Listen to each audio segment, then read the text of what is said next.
Morning. If you are joining me on your Thursday morning commute to the office, to school, whatever it may be, thank you. Shout out to you.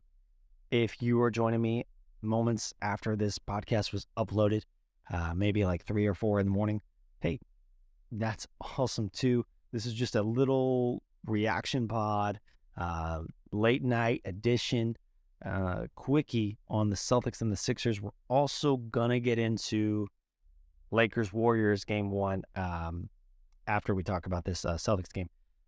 If you haven't gotten a chance to listen to the most recent podcast, don't fret, don't feel bad. It's still plenty relevant. I know I'm hitting your inbox hard. I'm spamming you. I'm gonna have my finger right on the pulse of these two playoff series. So expect maybe another couple of these, just depending on how these series play out. Wouldn't put me down for another one of these after a blowout win, but I was so down on the Celtics after game one, and I trained myself all season long to not do that, but it's the playoffs, right? It's the playoffs. It's our bitter rival with the 76ers. I got my feelings about Embiid. James Harden, I love him to death, my favorite non-Celtic, but all those feelings go out the window when you play the Celtics. So I was really down on the team after that game, and we're back. We're back. If we were ever gone, we never left. We're back. Okay.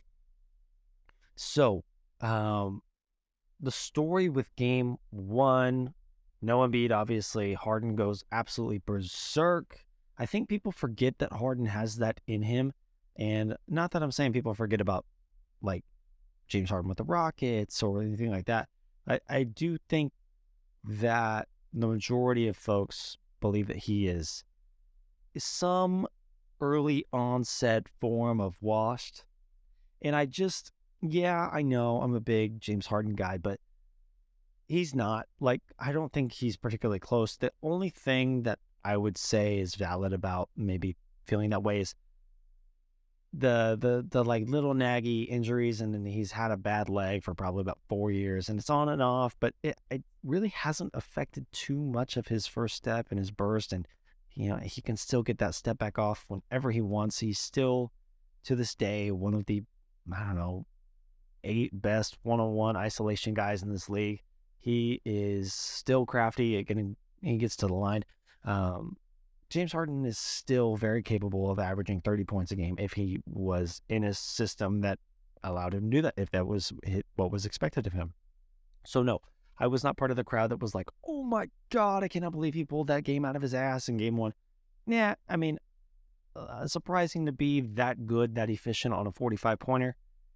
Yeah, against the Celtics defense with, and you'd say that Harden's maybe not easy to guard, but the Celtics have guys to throw at him at least. Smart, White. You can even throw some size at him occasionally with Brown and Tatum if you wanted to do that. They didn't really do that. And Derek White clearly wasn't really bothering him. But that was game one. We talked about that one already on the last episode. So game two, we're kind of all hitting refresh on the injury report. We're looking for Joel Embiid, newly crowned MVP. Congratulations, well deserved. And I'm doing the same. I'm seeing, is Joel Embiid going to play in this game? And I'm a little bit unsure, but I'm not checking back and forth for maybe the reasons that one 76ers fan might think.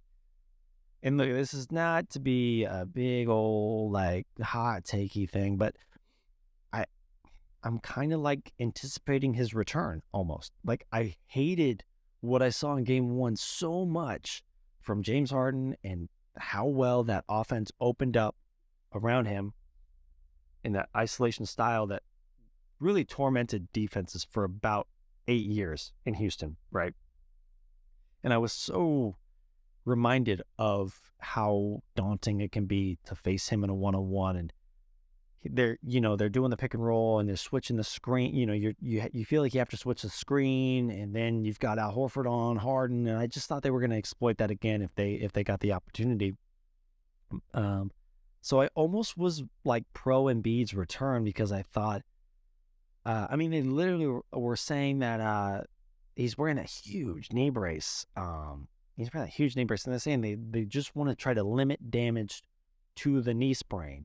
And it's like, that doesn't sound very good or healthy, and I totally think that they probably should have sat him in game 2. I also, if I'm the 76ers, could see the value in saying, we just stole game 1.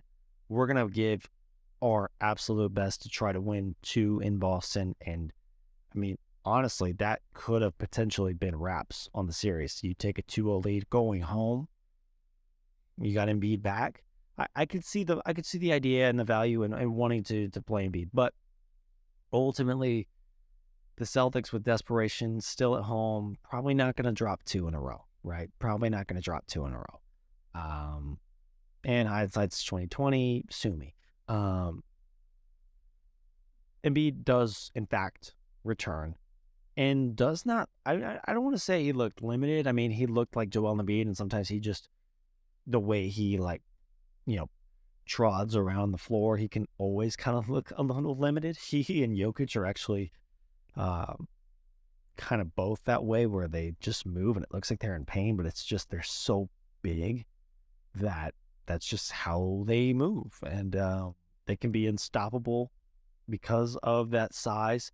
And Embiid is that way. Embiid is maybe one of the 3 most unstoppable forces, unguardable players in this league, with right there, with the Giannis and Curry, as far as just guys you can't really game plan for, you can't guard. He didn't look very invincible tonight, though. I would say that. I would just say that I actually couldn't tell you. Let's look at Joel Embiid tonight. Joel Embiid, he only plays 26 minutes. He only takes 9 shots. He's a minus 23 for the game. Still gets 15 points, only 3 rebounds. He was very mortal tonight. He was very, very human tonight. And for the Celtics, that was like the version of Embiid you wanted to get in his first game back. It's really hard for me to say that he's going to somehow turn this around and come this weekend look like MVP Embiid, and play 39, 40 minutes. I just don't see it. He only played 26 minutes tonight. Yeah, it was a blowout, but just in his minutes on the floor, he didn't look that impressive. Just eye test stuff, just saying. Here's how it translated, Embiid being back. The Sixers attempted 8 less threes, not like a huge drastic number, but in game 1, they made 17 of them, and in game 2, they only made 6.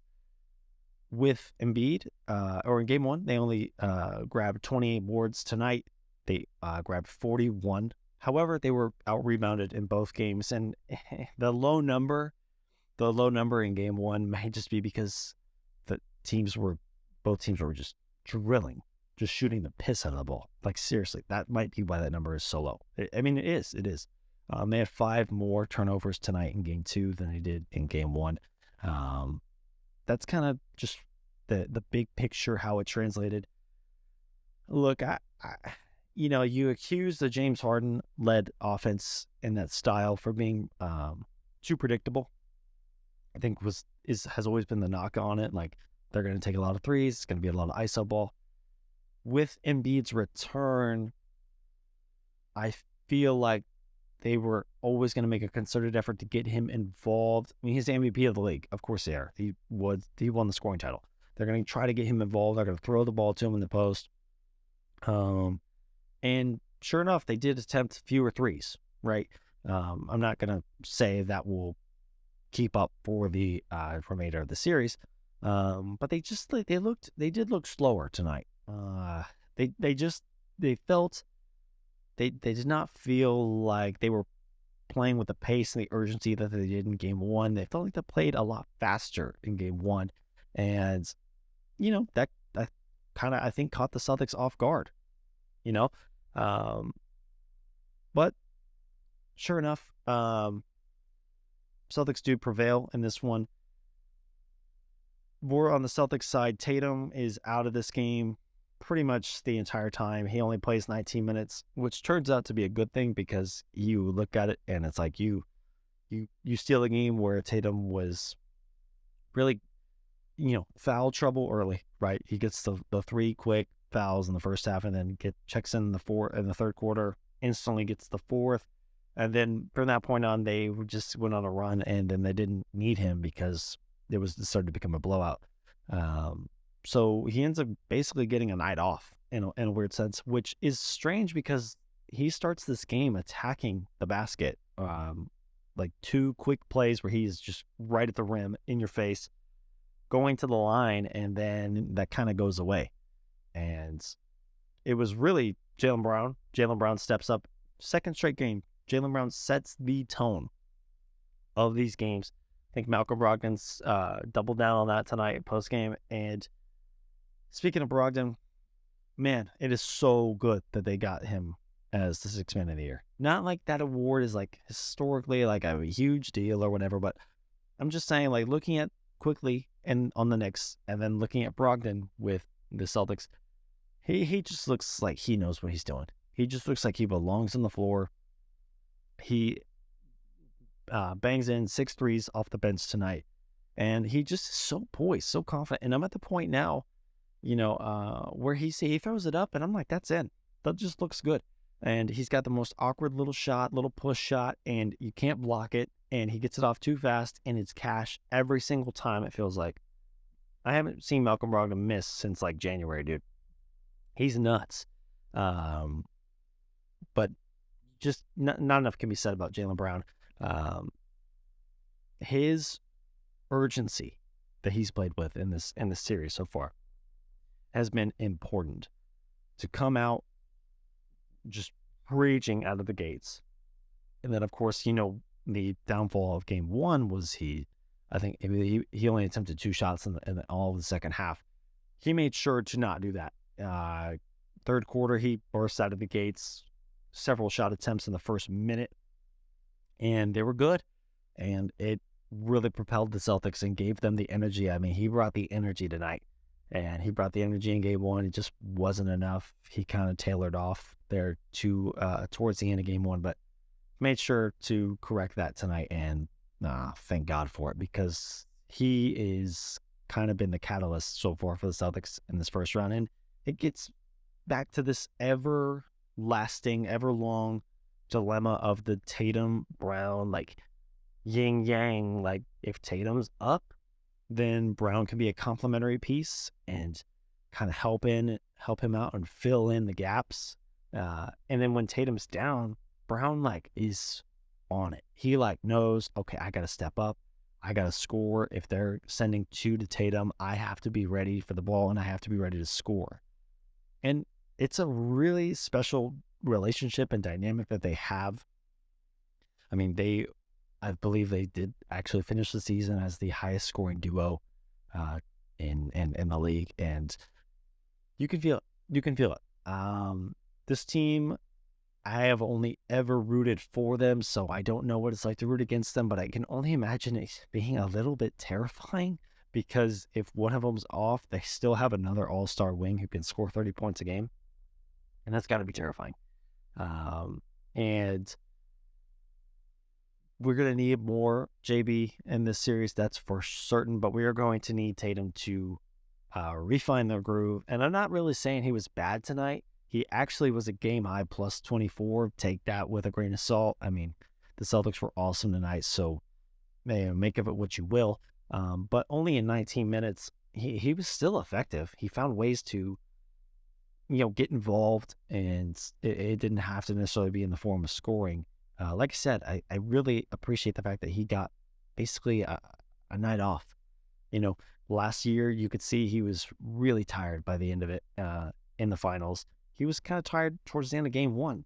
He played the entire second half in game one. He was excellent in game one, but you could see him be tired at the end of game one, and getting him some rest here was I think it's going to be pretty important. If we can actually squeeze a few more of these blowout wins in, where we can get Pritchard some minutes, some Muscala minutes, maybe some Blake Griffin minutes, that would be awesome.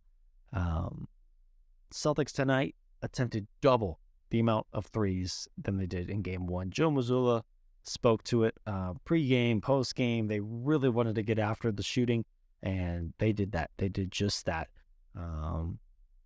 I believe it was 53 total threes, and they were falling. It seemed like they were all falling. It seems like Malcolm Brogdon hit all of his shots in like a 3-minute stretch, and TD Garden was just going ballistic. This actually was not the worst, scenario. I know losing game one sucks, but, you leave a really good taste in the fans' mouth with game two. If you can split in Philly, I really anticipate that they will. I don't see them going down 3-1 because I think they're going to win the series in 6. I still think they're going to win in 6. They just look way too sharp right now. They just look way too good. And you can kind of come back home and maybe I don't think they're going to close it out in 5, but shoot, I don't know. Could they win both in Philly? Unlikely, but we'll it's just something to keep an eye on. They played really well at home tonight, and I think it's going to bode well for the rest of the series. Very excited, very excited. Like I said, my head was hanging real low after game one, and I have to remind myself to be better. I try to be very optimistic. I try to be a very optimistic voice for this fan base, and I think I failed on that front after game one. But it happens. It's a long playoffs. We're almost in a way just kind of getting started. We still haven't reached the conference finals, but God forbid the Celtics lost in the second round. I genuinely don't know if this show would go on. I don't know if I would go on. I would probably take up a weird niche hobby. I would probably burn all my Celtics paraphernalia just because I couldn't take the torment. But really, this was an awesome bounce back game. I'm going to take a quick break, regather myself, regroup, watch some Payton Pritchard highlights. Oh yeah, Payton Pritchard outscored Jason Tatum tonight. Just throwing it out there. Fast PP, we see you, man. It's going to kill me when you leave this team. So hopefully we can get you that ring and send you off to your destiny with some middling team, but maybe you can become an all-star, right? So I don't know, the bittersweets of rooting for a team with such insane depth. Let's take a quick break. We're going to then segue into Lakers Dubs game 1 recap. That series is going to be everything you thought it was, maybe even more. All right, let's talk a little bit of Lakers-Warriors here. Lakers-Warriors, Steph and LeBron meeting for what could be their final meeting in the playoff series. When you say that, it's like, God, I hope not. But also, it's 2023. One of them's 35, the other is 38. And I'm not saying these guys are anywhere close to retiring, but, just the likelihood that we get this series again, things change all the time. If Bronny is drafted by Orlando, is LeBron going to pack up his bags and head back to Florida? Maybe. Warriors coming off of a crazy Game 7 in Sacramento. Steph Curry had to basically carry the weight of the world on his shoulders with his 50-piece less than 48 hours before having to play LeBron James and Anthony Davis, albeit at home, which bodes well for the Warriors because of how atrocious they are on the road. Didn't really work out. Anthony Davis was excellent. The first player since Tim Duncan to have a 30, 20, and 4 blocks. Was that it? Just outlandish, just stupid numbers from AD. And this is what we all want from Anthony Davis, man. And Darvin Ham so far as to call him a top 5 player after that game. And look, hey, if Anthony Davis can do this with any level of consistency, I would agree. Okay, I consistently call him a top 10 guy, but hey, If he can bring it on both ends with that consistency, you sold me. He's a top 5 guy.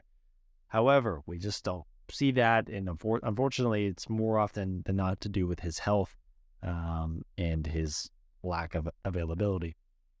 So, putting that aside, game 1 was excellent for Davis. He was leading the charge, like I said, both sides of the floor. Kevon Looney is really underrated, man. He is an excellent big guy. He also grabbed 23 rebounds in this game.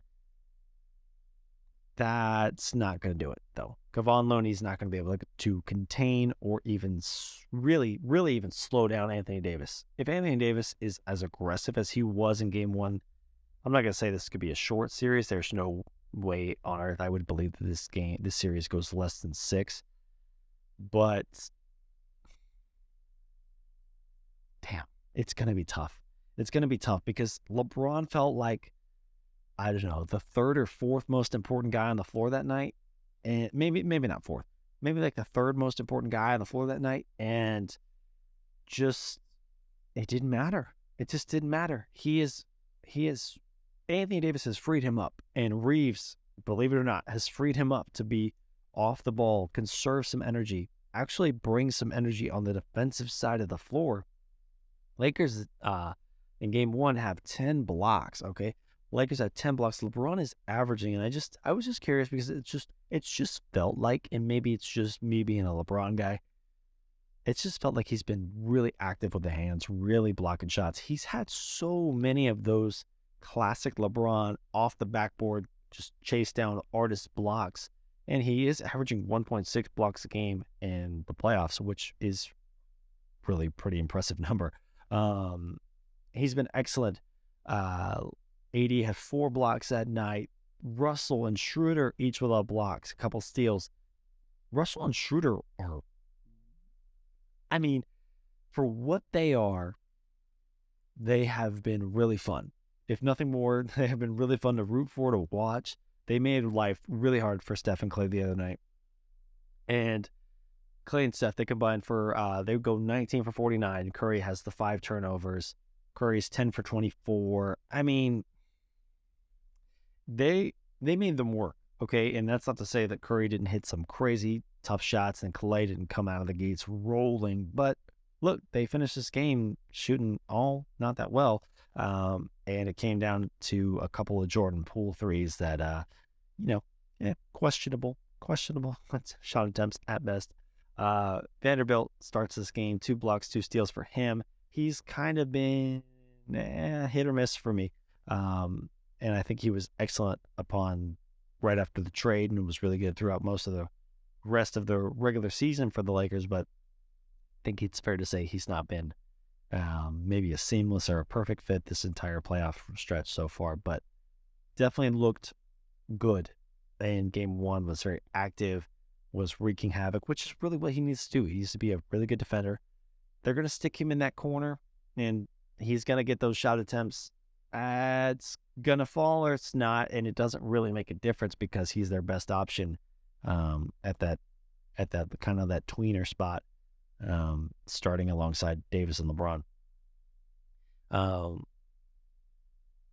Got to feel good if you're the Lakers, right? Because you go into Golden State, which is a really, really hard place to win, no matter how poorly they've played on the road. The Warriors have maintained that Warrior way of winning at home, not letting teams come in and steal their home floor. And they did a good job. They did a great job.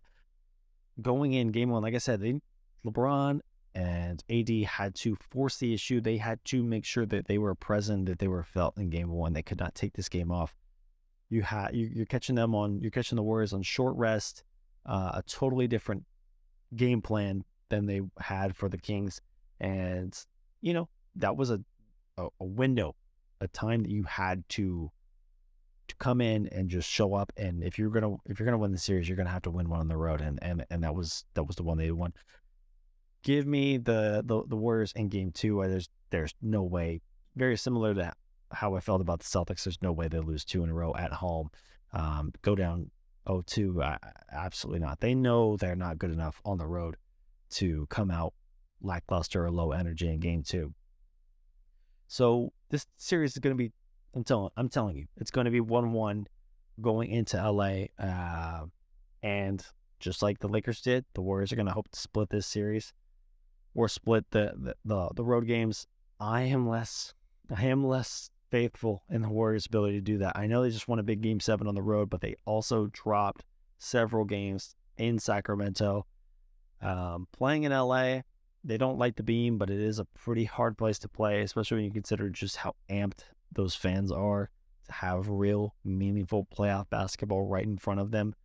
They were robbed of the 2020 Lakers title. They didn't get to watch any of it in person. So playing in LA is going to be tough. Playing in the Crypto.com arena, which, it's going to be tough. So I am doubtful, or not doubtful, that I think they'll split in LA, but I don't think they're winning 2. I tell you that much. And I'm not. I couldn't guarantee that they win both in LA. I like the Lakers still, obviously. Of course, Game 1 has further caused me to double down on this. It doesn't go shorter, it doesn't go fewer than 6, but I still like LA. Too much size, too much LeBron, too much AD.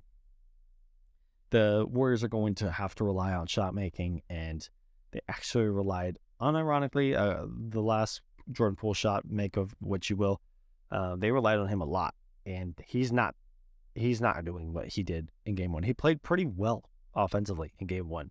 He's not going to be that guy every night.